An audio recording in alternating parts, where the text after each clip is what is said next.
welcome to my channel, or welcome back if you're a returning viewer.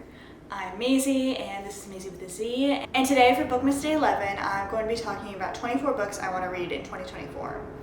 Now, I've read almost 175 books so far this year, so these are obviously not the only 24 books I want to read next year, but these are 24 that are really high priority and that I'd really like to get to. Without further ado, let's go ahead and jump into the list, starting out with our first two books, which are Crescent City 1 and 2, which are House of Earth and Blood and House of Sky and Breath. I definitely knew that. So yeah, my goal is to finish the ACOTAR series in the next 8 days.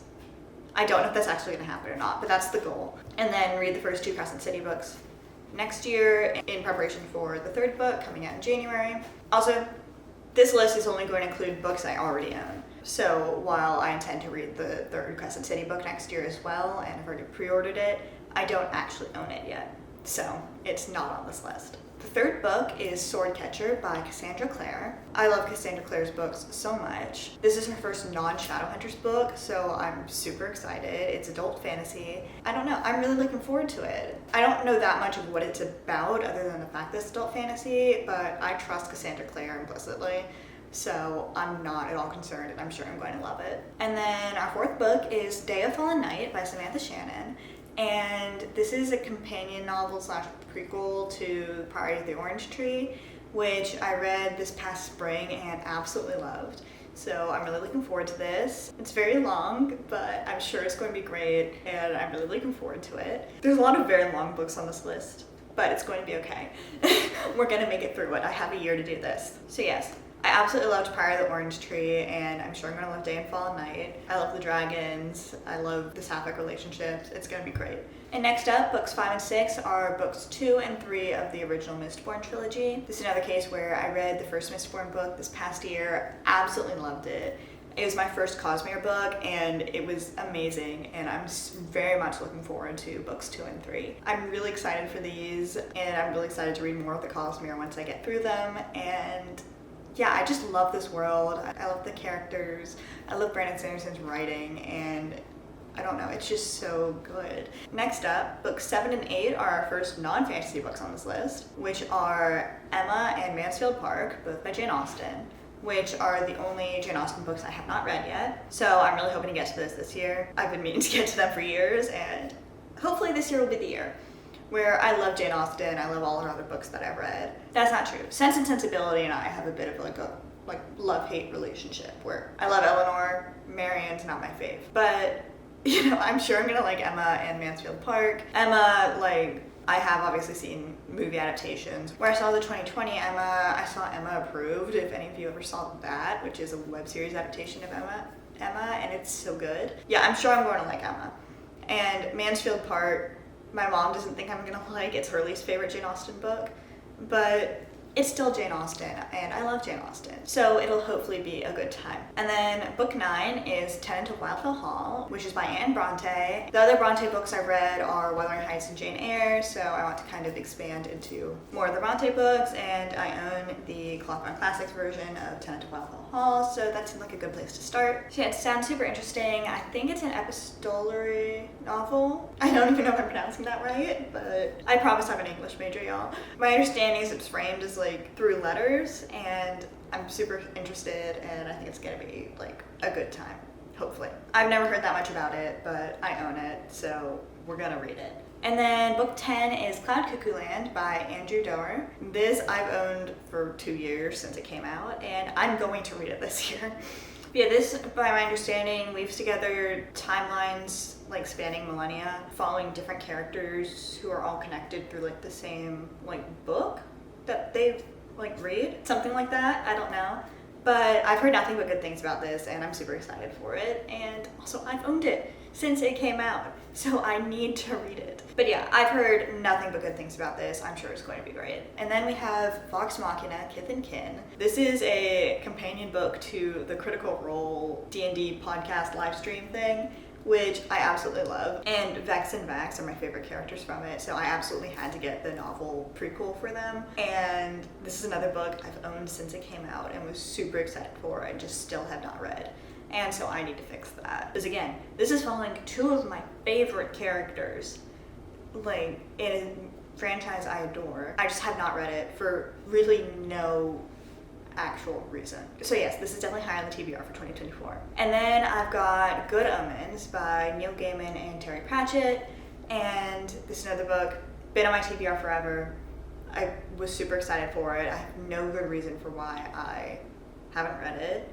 One of my really good friends from high school absolutely loves this book, and I need to read it. It's by two of the most beloved and famous fantasy authors of recent times, and there is absolutely no reason why I should not have read this book yet when I've owned it for so long and wanted to read it for so long. And then we have The Once and Future King by T.H. White, and this is kind of the definitive version of King Arthur's legends as they're currently known in pop culture today. I really want to read it. It's a classic work of fantasy. I absolutely love King Arthur. I've been obsessed with the musical Camelot since its revival earlier this year, and like I took a class on medieval romance where we read a bunch of Arthurian legends this past quarter, and like I really want to read this book. I love Arthurian legend. Next up, book 14 is The Lady's Guide to Fortune Hunting. Also, by the way, these are not the order in which I intend to read them, except for the fact that Crescent City 1 and 2 are first, and I am intending to read those in the first weeks of the year. But it's more just, this is how I was keeping track of when I reached 24 books. So yes, book 14 is The Latest Guide to Fortune Hunting. I don't know, this seems like a very fun kind of Regency era romance that doesn't take itself too seriously. Like, it's about a girl who throws herself into like the season in London in order to try and find a rich husband because her family's in debt. And like, it sounds so fun, and I love these sorts of books, and I'm sure I'm going to adore this. I love Regency romance, but I especially love Regency romance that's like poking fun at Regency romance. And I'm just sure this is going to be a good time. And then next up is Tomorrow and Tomorrow and Tomorrow by Gabrielle Zevin. And this is another book that's been on my TBR since it came out. It's not quite as long ago as Cloud Cuckoo Land was, but it is still a good year and a half. And I really want to read this. Again, I've heard nothing but good things about it. It's following these two characters' friendship when they're young to when they're adults in some capacity. They start a video game company together. It sounds very good. I've heard that tons of people love this, and I need to read it. Book 16 is The Starless Sea by Erin Morgenstern. And I read The Night Circus 2 years ago, I think, and I didn't love it, but The Starless Sea sounds a little more up my alley, where it's about stories and a magical library of some sort, and overall just sounds much more my vibe than like this magical circus. I didn't think The Night Circus was bad, it just wasn't my favorite thing ever. But this sounds like it has a lot more potential to be something I really enjoy. And then book 17 is Winterkeep by Kristen Cashore, and there's also a bonus of Sea Sparrow where I'd really like to read that this year, but I don't actually own it yet because it hasn't come out in paperback yet, and I collect the Graceling Realm books in paperback. These are books 4 and 5 of the Graceling Realm. Winterkeep is the only one officially on this list, but like Sea Sparrow is a little like bonus. Where I read Bitter Blue a couple months ago. I really enjoyed it. I really do love the Graceling Realm books, and like I'm sure I'm gonna like Winterkeep. Bitter Blue is still a major character in it, which I'm glad for because I love her. Where like the first 3 Graceling Realm books all follow different protagonists, but this one follows the same protagonist as the 3rd book, plus I think an extra protagonist. But I'm really excited to see what Bitter Blue does after the 3rd book, and I'm sure it's going to be good. I love the Graceling Realm series, and I'm looking forward to it. And then next up, we have book 18 plus another bonus, which is Gilded by Marissa Meyer. And then a bonus of Cursed by Marissa Meyer, where I don't own Cursed yet, but I need to read it. Marissa Meyer is one of my favorite YA fantasy authors. I love her books, and I have not read Gilded, even though I've owned it since it came out. I pre-ordered it. I've owned this since 2021, and I need to read it. And yeah, I have no good reason why I haven't read it. I love Marissa Meyer, but I just haven't, and I need to do that. That's important. I need to do that this year. Where this is a Rumpelstiltskin retelling, and I think it's a little darker and more fantasy focused than her other books have been, and I'm really excited for it. I've mostly only heard good things about this, and like I'm sure it's going to be good. And then book 19 is Anna Karenina by Leo Tolstoy, and I read War and Peace from 2020 to 2021. And I absolutely adored it, so I want to read Anna Karenina. I loved War and Peace. I know this is more of like an actual novel than War and Peace, which is more of like a saga blending like a lot of different things. But I'm really looking forward to it. I did read the first like 100 pages of this back in 2021. I didn't stop because I disliked it or anything. I like stopped because I graduated high school and misplaced my copy and didn't find it again for a couple months. Sorry, my dog's wandering around. So yeah, I know I already enjoyed this book, and I'm sure I'm going to really enjoy it when I actually read it all the way through. Final stretch. Book 20, we have Bookshops and Bone Dust by Travis Baldree. This is the prequel to Legends and Lattes, which I read a couple months ago and adored. And I'm sure this is gonna be great. I'm always here for cozy low stakes fantasy, and again, I loved Legends and Lattes, so I'm sure I'm gonna like this book, especially since it's about bookstores instead of a coffee shop. Not much more to say about that.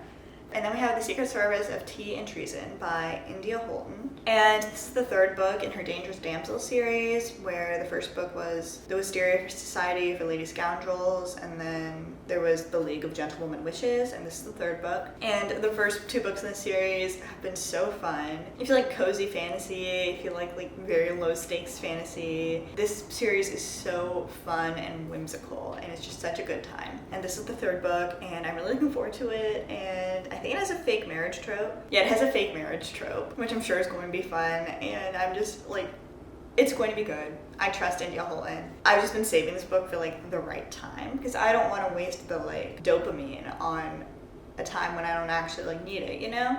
So yeah, I love this series. I love how self-aware it is. I love its complete absurdity, and it's just so fun. And if you're looking for something lighthearted without being if you're looking for something lighthearted that still definitely has a plot and action, then this is a great choice for you.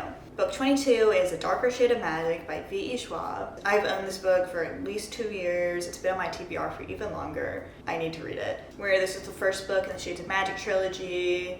It's super popular. Everyone I've heard talk about it loves it, and I really like V.E. Schwab. I love The Invisible Life of Addie LaRue. I love that book. And yeah, it sounds fun. It's about parallel versions of London and smuggling and thieves, and it's gonna be a good time. It sounds like everything I love. I'm sure it's going to be great. And then book 23 is Once Upon a River. This thankfully has not been on my TBR for 2 years. This I just picked up a couple months ago. It's historical fiction. It's set at this inn on the Thames, and a stranger bursts in with an infant. The child dies and then returns to life or something, and described as magical realism, and it sounds super interesting and maybe a little slow paced, but still I'm very much looking forward to it. And then our last book on this list is one I just picked up the other week, which is Her Radiant Curse by Elizabeth Lim. I've loved all of Elizabeth Lim's other books, or that's not necessarily true. I did not love Unraveled the Dusk, but I've loved all of Elizabeth Lim's other books. This is a prequel to the Six Crimson Cranes duology, and I'm super excited. I love that duology. I'm super excited about the character that this prequel was about, and I will read anything she writes. And yeah, that about wraps up this list. So yes, those are 24 books I really want to read in 2024. These are all books I'm super excited about that I really need to get to that are on my TBR. Thanks so much for sticking around to the end. I really appreciate it. This is the 11th day of Bookmas, so I do have one more video coming tomorrow, and after that I'll be back to posting on a regular schedule. Please comment, subscribe if you want to see more videos from me. You can find me on my blog, Instagram, Goodreads, and Storygraph at the links in my channel. And yes, thanks so much for sticking around to the end, and I will see you later.